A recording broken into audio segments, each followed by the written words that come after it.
पंढरपुर महाराष्ट्र में एक भक्त थे भगवान के, उनका नाम था त्रिलोचन। क्या नाम था? त्रिलोचन। पति पत्नी दोनों पंढरपुर में रहते थे, बहुत बड़े सेठ जी थे, व्यापारी थे। लेकिन भगवान ने उनको संतान नहीं दी जीवन भर। वृद्धावस्था आ गई लेकिन संतान नहीं हुई।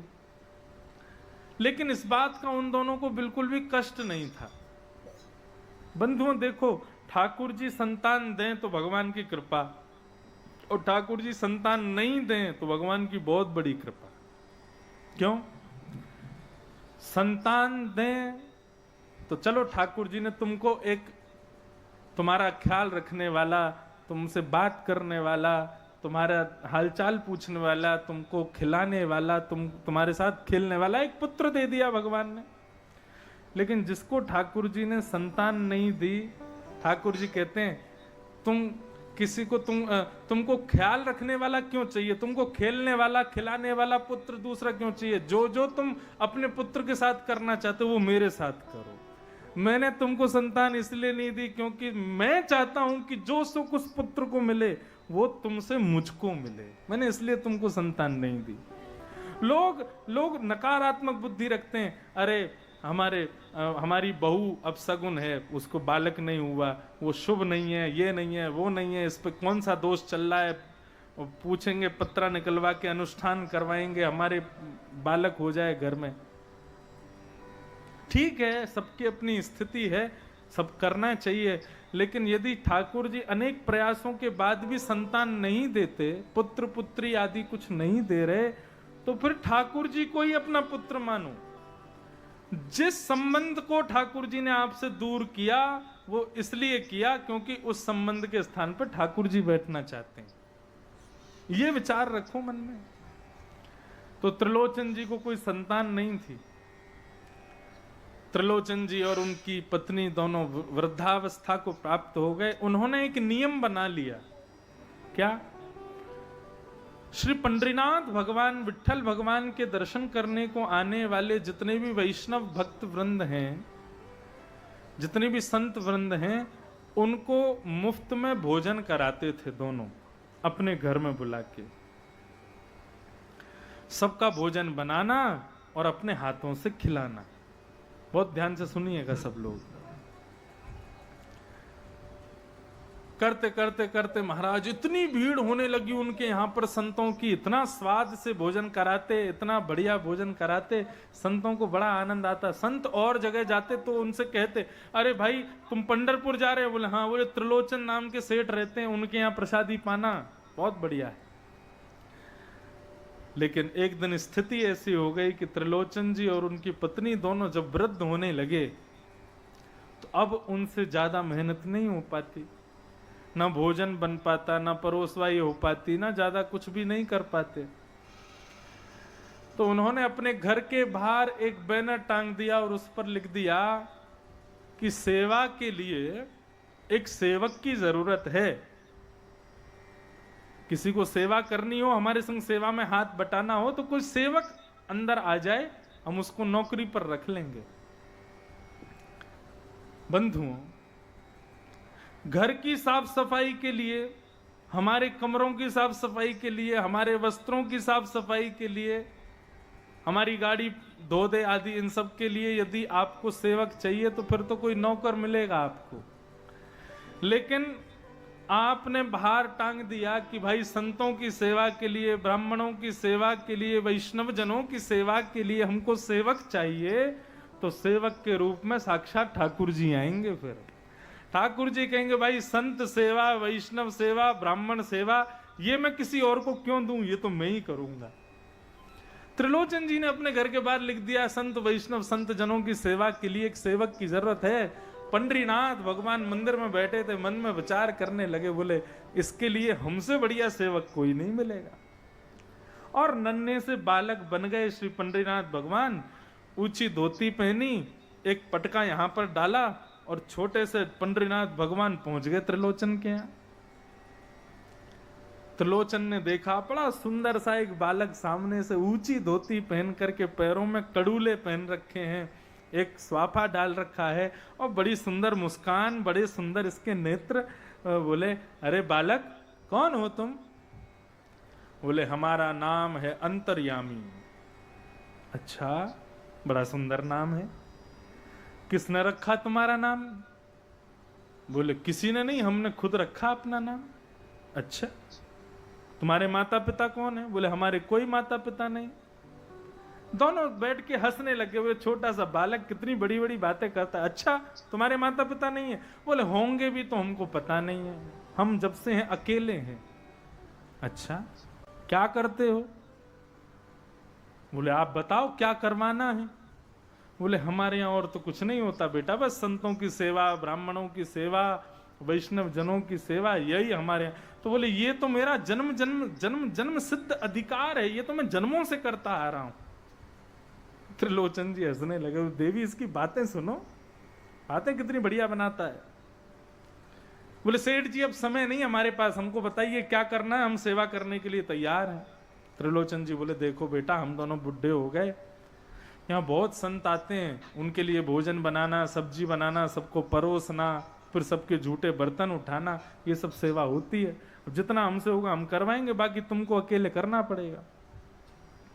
आप दोनों तो कुर्सी डाल के बैठ जाना, सब मैं संभाल लूंगा। बोले अच्छा तुम अकेले कर लोगे? बोले हाँ। बोले अच्छा वेतन में क्या चाहिए? बोले वेतन वेतन ही सुन लीजिए मेरा, बस मुझे तनख्वाह में क्या चाहिए? बोले क्या चाहिए? बोले मैं अपने हाथ से सबको बना के खिलाता हूं लेकिन खुद नहीं खाता। जब मैं भोजन करने बैठूंगा तो मेरे लिए भोजन आप दोनों को बनाना पड़ेगा। त्रिलोचन जी हंसने लगे। बोले अरे इसमें कौन सी बड़ी बात, छोटा सा बालक 2 रोटी खाता होगा, बना दिया करेंगे मैं और आप मिलके। बोले हमें स्वीकार है बेटा, तू सबको खिलाना, हम तुझे खिलाया करेंगे। बोले दूसरी शर्त और सुन लो। बोले क्या? बोले मैं कितना भी खाऊं, कभी भूल करके भी ये मत कहना कि बहुत पेटू है, बहुत खाता है। मैं कितना भी खाऊं, कभी ऐसा मत कहना कि बहुत खाता है। यदि आपने ऐसा कहा बहुत खाता है, पेटू है, उसी दिन चला जाऊंगा। त्रिलोचन जी बोले अरे हम क्यों कहेंगे बेटा, छोटा सा तेरा पेट, इसमें 2 रोटी समा जाए तो बहुत बड़ी मानी है, तू क्यों ऐसा सोचता हमेशा कहेंगे?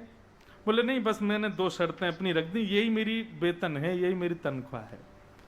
त्रिलोचन जी बोले ठीक है बेटा, तू रह प्रेम से यहीं पे, प्रेम से बना। और दूसरे दिन से भगवान लगे महाराज, सुबह ही सुबह सब्जी चढ़ा दी उन्होंने, तो कढ़ाई पर बढ़िया सब्जी बनाई, आटा मान करके रोटियां बनाई। और जब तक त्रिलोचन जी और उनकी पत्नी उठ करके स्नान ध्यान करके आए, तब तक तो देखा रसोई घर में सब सामग्री तैयार।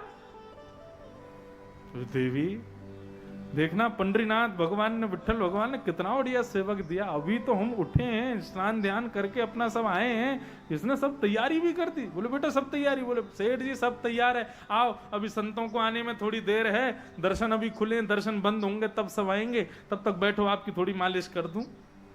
त्रिलोचन जी को बैठा के कभी उनके हाथ दबा दें, कभी सिर में मालिश कर दें, कभी पैर दबा दें, सेवा कर दी। संतों का जमावड़ा आना शुरू हुआ। अकेले अंतर्यामी लगे हैं परोसने में। यहां त्रिलोचन जी उनकी पत्नी उठे भी कुछ परोसने को, भगवान हमें बोले नहीं नहीं आप बैठो, मैं कर दूंगा सब। ऐसा परोसवाई करें, ऐसे प्रेम से पवा में लोग वाह वाह करके जावे, वाह त्रिलोचन जी, अब तो भोजन में अलग ही स्वाद आ रहा है, ऐसे स्वाद ही सब्जी, इतनी बढ़िया खीर रोटी हमने कभी नहीं खाई। ये सेवक बहुत सुंदर है आपका, इसको तो देखने का मन करता है, ये देखते ही रहे इसको। एक बोले मैं तो 4 गुलाब जामुन ज्यादा खा गया। बोले क्यों? बोले गुलाब जामुन बार बार मंगाता, क्यों? बोले ताकि ये मेरे सामने आ जाए, इसको देखने का अवसर मिल जाए। त्रिलोचन जी और उनकी पत्नी बड़े खुश। रात को जाते दर्शन करने, पंडरीनाथ भगवान को बार बार कहते, बोले आपने हमें पुत्र नहीं दिया, आपने हमें पुत्री नहीं दी, लेकिन ये जो सेवक दिया है ना ठाकुर जी, इसके लिए बहुत बहुत धन्यवाद। रोते, खूब प्रणाम करते। करते करते करते महीनों बीत गए और भगवान सेवा में लगे हैं।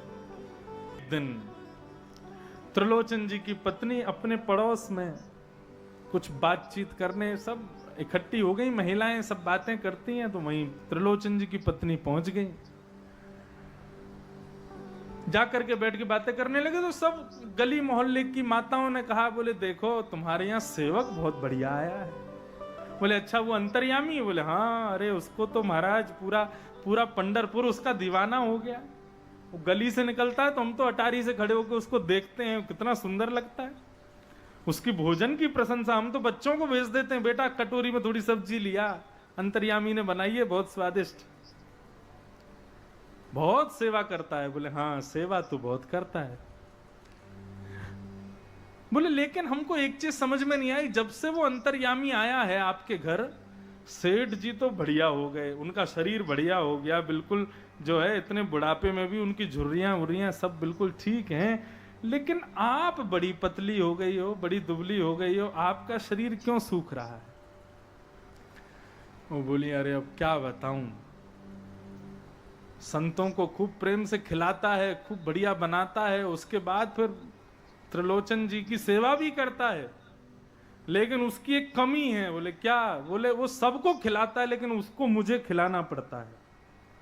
वो अपने हाथ का बना नहीं खाता, इसलिए मुझे उसके लिए बनाना पड़ता है। तो सब बोली, हंसने लगी।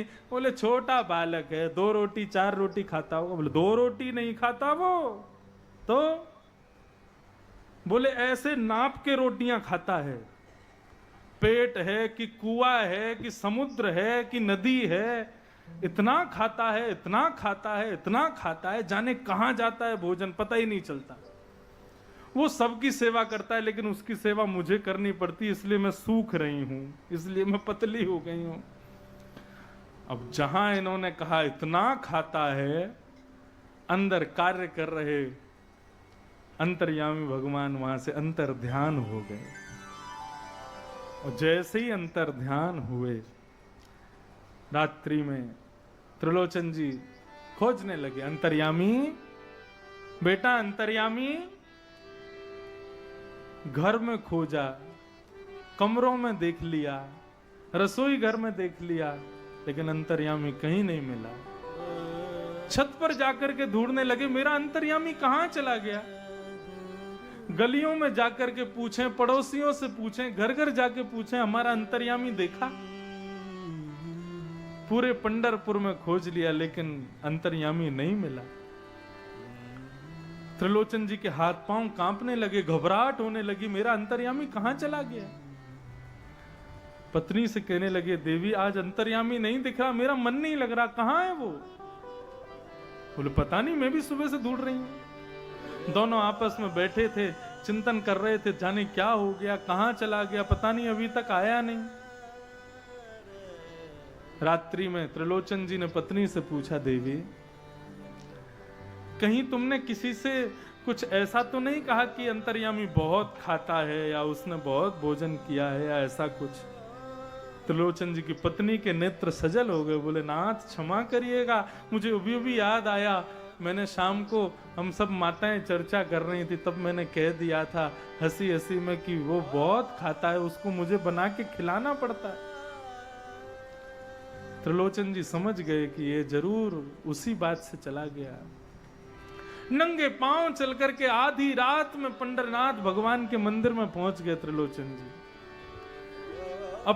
अपने कुर्ते के अचरा को पसार करके नेत्रों से अश्रुधार बहते हुए पंढरीनाथ भगवान से कहते हैं, नाथ आपने मुझे पुत्र नहीं दिया, पुत्री नहीं दी, संतान नहीं दिया, परिवार नहीं दिया, मैंने कभी आपसे मांगा भी नहीं, लेकिन कुछ महीने पहले ये सेवक के रूप में अंतर्यामी आया। जब से अंतर्यामी आया तब से सच पूछो तो हम आपको भी भूल गए थे। वो इतनी संत सेवा करता था, इतने प्रेम से सब करता था, लेकिन आज पता नहीं हमें कहां छोड़ के चला गया। नाथ आप जो दोगे, जितना कष्ट दोगे, जितना दंड दोगे, सब स्वीकार है, लेकिन आज अपने अचरा पसार के आपसे मांगते हैं, हमारे सेवक अंतर्यामी को हमें वापस दे दो। वो कहां है, उसको वापस लौटा दो। दोनों त्रिलोचन जी और उनकी पत्नी रुदन कर रहे थे, नाथ के चरण पकड़ करके रुदन करने लगे।